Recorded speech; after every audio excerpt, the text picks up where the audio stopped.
Hey everyone, welcome back to another Haven't Read It video. Today's first story from Malicious Compliance is Dyslexia Wins. Hey y'all, it's your friendly neighborhood meat counter guy.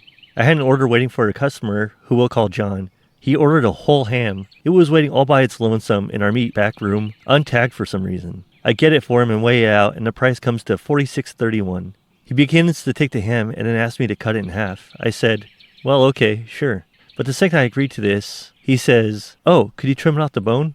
This carving is not only something I can't do, but it's a different price. I end up throwing out the original ticket instead of tagging it, mainly because I forgot. He took the ham from me and said, well, I'm sorry you're such a funking idiot and can't figure out how to cut a ham. When does the butcher come back? I told him that he comes back in at 7 a.m. He leaves without additional incident, and I eventually get a call from the cashier who asked my dyslexic ass for the price.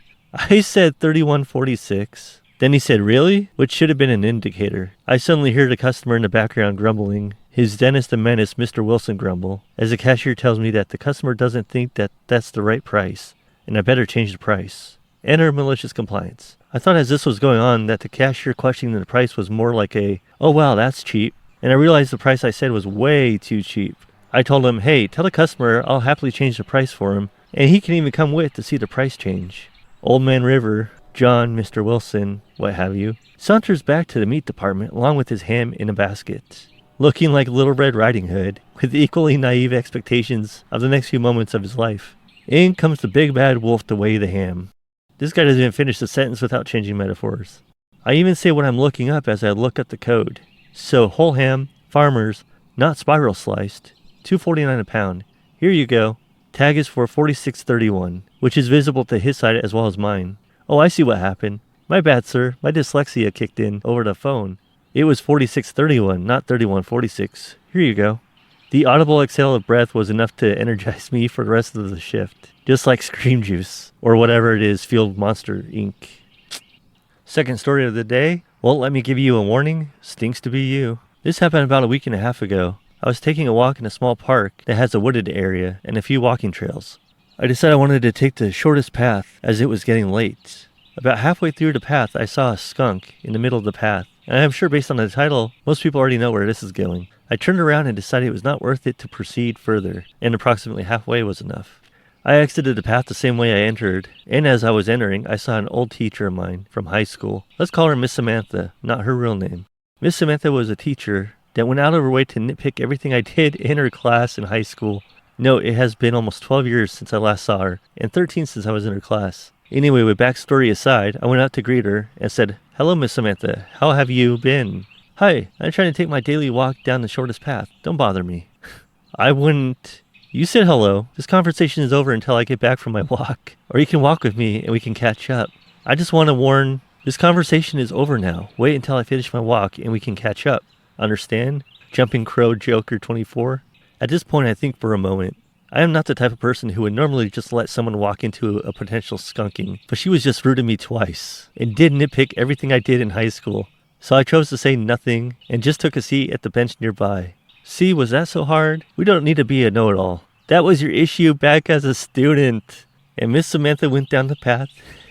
As she did, I whipped out my phone and texted my parents that I'd be heading back to my childhood home a bit late. We'll help them with the dog later, but eat dinner without me. I'll be here for a bit longer. One thing to take into account is the entrance and exit for the shortest path are parallel to each other. The entrance is on one side of the bench, and I sat at the other side at the exit. I knew I'd see her on the way out if she completed the whole route, but in this case, I had a feeling I would smell her coming out first, knowing her attitude. Sadly, my instincts were spot on. As I am on my phone playing a few games, I heard Miss Samantha's voice vaguely in the background, and my thought at the time was, oh no, she ran into the skunk. Here we go. And I do not joke that just as I finished my thought, I heard the sound of a woman yell. Maybe a scream. I couldn't really make that out 100%. But the wind was blowing my way, so I was downwind of the path. I was a skunk in her, so it wasn't long before I could smell what happened. Miss Samantha did eventually come out from the path's exit, and the smell she was emitting was awful. It reminded me a bit of raw horseradish getting peeled, as it was really eye-watering. Ugh, she moaned. I tried to warn you about that skunk. I figured it out when I got sprayed. You knew I'd react like that, didn't you? I shrugged. I wagered to guess, yeah. By the way, mind taking a few steps downwind so it is easier to talk? After that, she gave me her phone number and asked me to contact her when I planned to come back. She hoped it wouldn't be when she was still reeking in skunk odor. As I said at the beginning of this tale, it has been a week and a half. She still has a lingering skunk smell. I found out that up until that moment, she was doing okay as well. But she also told me she got sprayed twice. When I asked her why she didn't turn back after she got sprayed the first time, she told me if she already got sprayed and was going to smell like a skunk anyway, she wanted to complete her walk. A little fun anecdote is that after everything, she admitted she was being petty, and when I told her I still wanted to study the foreign language she taught and took some classes in college, she told me that if I ever wanted to practice to let her know, and she'll do it without the pettiness this time. To be honest, I think the skunking humbled her quite a bit, and hopefully she won't be forced to deal with residual lingering odor much longer. But anyway, thanks for reading. This person's comment said what I was thinking. Wait, so she nitpicked everything you did in class back then. You haven't seen her for over a decade. She insulted and disrespected you, and then she gave you her number? I can't decide if she or you are the weirder ones. OP responds, if I am being honest, it is probably somewhere in the middle. A lot of my friends have called me too nice over the years, and I strongly hold a belief that people can change as well. That being said, most normal people also would not react the way that she did in that situation. So I don't know if this answer helps at all, but maybe both of us in different areas. Someone responds, the weird one is the chatbot that wrote this. Next story from AITA. I think I'm becoming racist, but I'm not a hateful person. We'll see. I live in Canada, and as you probably know, there's a lot of Indians here. I didn't think much of it at first, and I was not a hateful person, but whenever I see one of them driving, and they are shit at it, I scream racial slurs at the top of my lungs. You are a hateful person. This was posted 2 minutes ago, and the first response says, well, that's not something normal people do. OP responds, I'm sorry for posting this. I regret my actions. Please forgive. This sounds like a fun one. Our next story from Malicious Compliance is titled, Told Not to Greet Customers Unless They Greet First. Okay then. Worked at Cotton On a few years back. I used to greet everyone with a simple, hey, welcome in, nothing extra. New assistant manager came in all serious and said, stop greeting customers unless they talk first. We're not here to chase them. All right. Next shift, I just folded hoodies and stayed silent. No hi, no eye contact. Customers walked in and looked confused. One even asked, are you guys closing? Sales dipped for the week. Same manager pulled me aside later like, actually, maybe bring the greetings back. No problem. Top comment says, greet without chasing. What a concept. OP replies, LOL, be helpful, but also don't actually help. Someone responds, I run a cute little antique store and always greet without chasing. They come in, I say hi, they say hi back. If they start walking around, I just leave them be. If they're still looking at me or even approaching me, I ask if I can help. If they say they're just looking, I say sure. Second top comment is a pun. Manager cottoned to the fact that they were wrong and somebody above them would soon notice. OP responds, yep, nothing like a silent protest to make them figure it out. Third top comment, really weird decision by management. Greeting people is not chasing them. Following them and pushing sales on them is chasing. Saying hi is just human.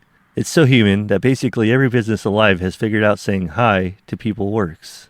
Next top comment, used to go to a corner deli years ago. Always greeted by the owner. They sold the deli. New owner never acknowledged your presence in the shop. Didn't take long to find another place to go. As they found out, never greeting your customer, bad move. Someone responds, I actually prefer this. I hate being greeted at any store I go to. Leave me the fuck alone. Our final story today from AITA. AITA for lying to my situationship about my feelings on polyamory. So I, 21 female, have been seeing a girl, 26 female, for a while. We have gone on 4 dates now. Each one has been intense and so much fun. I have slipped over every time. The last date was so magical. We went to the zoo, then the beach, then cooked dinner and baked cookies and had wine. She's so hot and confident and very successful. She insists that she pays for everything. Does not let me pay for a thing, not even my own bus pass to the zoo.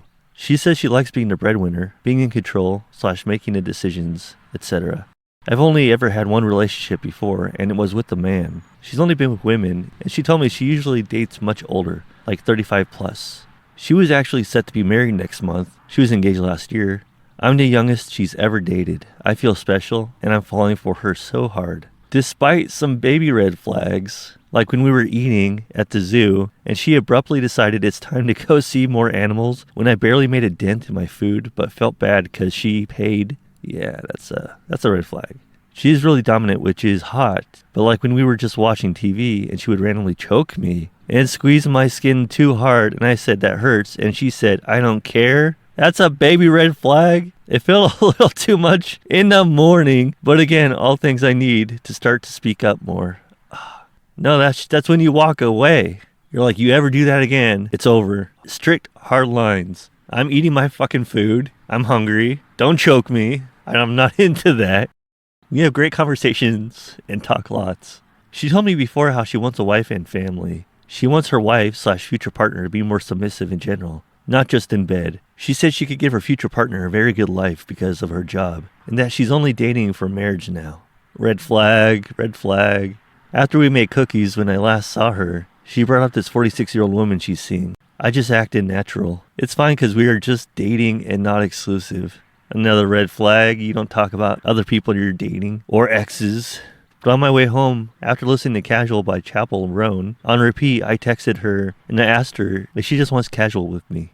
She replied that she definitely likes me, and it depends on my thoughts on non-monogamous, as she's ideally searching for a nesting partner. I had to Google what most of this means. I personally only want monogamous, but I said that's fine because I'm scared saying no will make me lose her.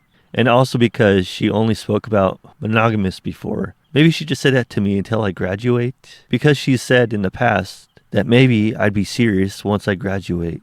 I don't know. Another red flag. Please someone give me thoughts because my head's confused and I feel bad. Oh man, this isn't funny. This is terrible. Let's see what the top comment says.